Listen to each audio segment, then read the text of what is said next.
welcome again to another episode of Smash TV, where 10 more movies await my verdict. To call Dirty Grandpa a comedy would be overrated, to call it edgy, even more. We follow walking Ken doll Zac Efron as he gets forced to travel with his grandfather, played by the once great Robert De Niro, to Florida after his wife died. Quickly, however, he discovers that his mostly alienated grandpa is much more foul than he could ever expect. Oh. And there's a subplot that Zac Efron's character is getting married to someone he doesn't really love. And wouldn't you know, he finds someone on his trip. Dirty Grandpa tries to be edgy, jerking off, sex jokes, tired days and even a white man yelling but it stays clear from good decent jokes. I smiled at 1 or 2 scenes and eagerly waited for something really sexy to appear on my screen, but alas, it was for naught. It's safe to say that you can ignore this movie. Zac Efron has no charisma or presence, De Niro is merely reciting his lines and there quite frankly isn't much to stick around for. If you want unapologetic edgy and dirty comedy, watch Bad Santa, Porky's or Blazing Saddles instead.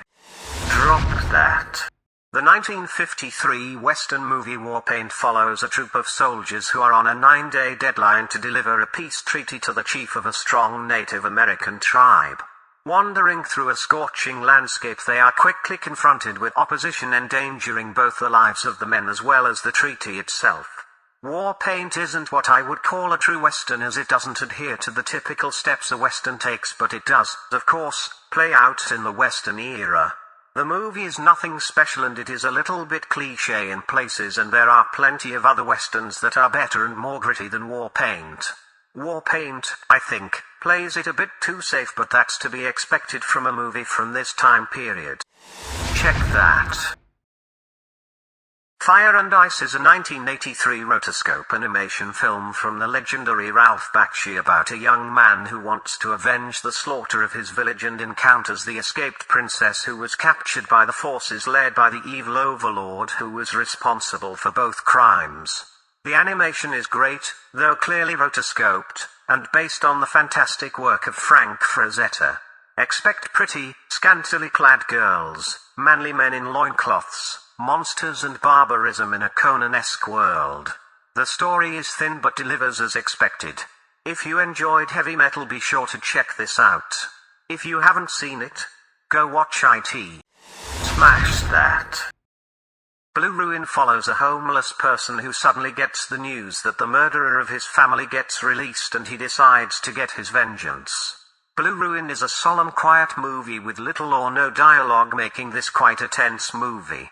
The main character isn't some kind of Rambo and he gets his ass handed to him plenty of times, adding to the tension. I enjoyed this movie. It isn't the best revenge movie I've seen, but I appreciate the effort they put into this and the amount of enjoyment a simple movie like this was able to give me. Check that. The Jerk is a 1979 comedy about a poor black boy played by Steve Martin who discovers he isn't black at all. This prompts him to venture into the world as we follow his road from rags to riches and back. The comedy in this movie is on par with most of Steve Martin's work, and it will definitely give you some chuckles unless you're the type that's overly politically correct. The Jerk is a classic and something that must definitely be seen. Check that.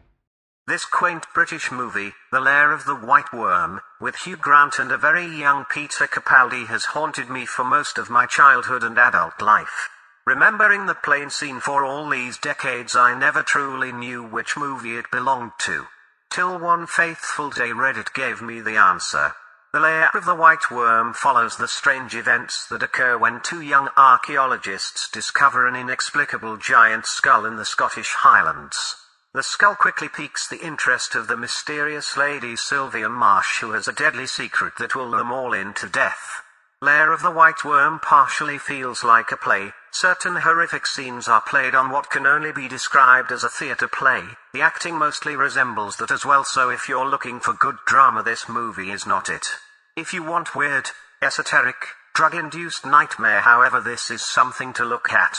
It's no wonder that my young mind could not grasp certain things I, most likely vaguely, saw, and even as an adult it still sent minor shivers down my spine. Your mileage of course may vary. Check that. In the rental, two couples go on a vacation and rent a house from a seemingly racist landlord. As time progresses, some nasty things happen that can tear the relationships apart. I found this movie to be quite pointless. Half of the movie is spent setting up these two cliché relationships that inevitably will come to a head-on collision. There is little tension, and most of the time we spend talking about feelings, which is part for the course in today's media. A little past the middle part of the movie I wished it would end already. By the time the action started I was rolling my eyes at how ineffective the horror is. The acting is May, Alison Brie isn't her cookie self. Legion's Dan Stevens delivers his lines so boring I'd almost fall asleep. Hell, even the conclusion of the movie is mundane and ineffective. In short, take a pass on this movie and maybe watch the 2019 horror comedy The Rental, about four friends who rent a house and get stalked instead. Drop that. Critters 3 and 4. The Critters franchise has always been one of my pet peeves, as it rode on the mean creature trend of the 80s so perfectly. Being the Gremlins' cousins, the Critters were always enjoyable in their own way, with their own humor and violence. The third and fourth in the Critters installment are of course not as enjoyable as the first movie, but they are definitely better than the second one. Unfortunately, the fourth movie takes place in space, and as we all know, that's usually where movies go when they have nothing left to say. If you saw Critters, be sure to check out these two movies to make the story complete. I'm aware there's more Critters, but no thanks. Check that. Starfish is a unique indie movie in which its title character has to deal with the loss of a friend and all of a sudden finds herself in a post-apocalyptic world where strange monsters roam the streets and beyond.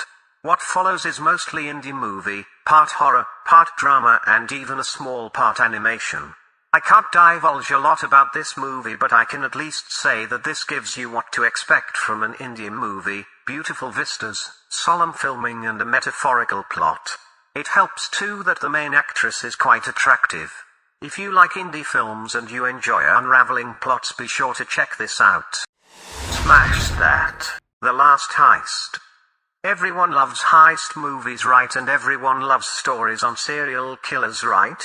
I'm sure this is what the people behind this movie thought when they decided to make this movie. Unfortunately for them, they wrote in every single cliché that a heist movie can have and decided to go paint by numbers.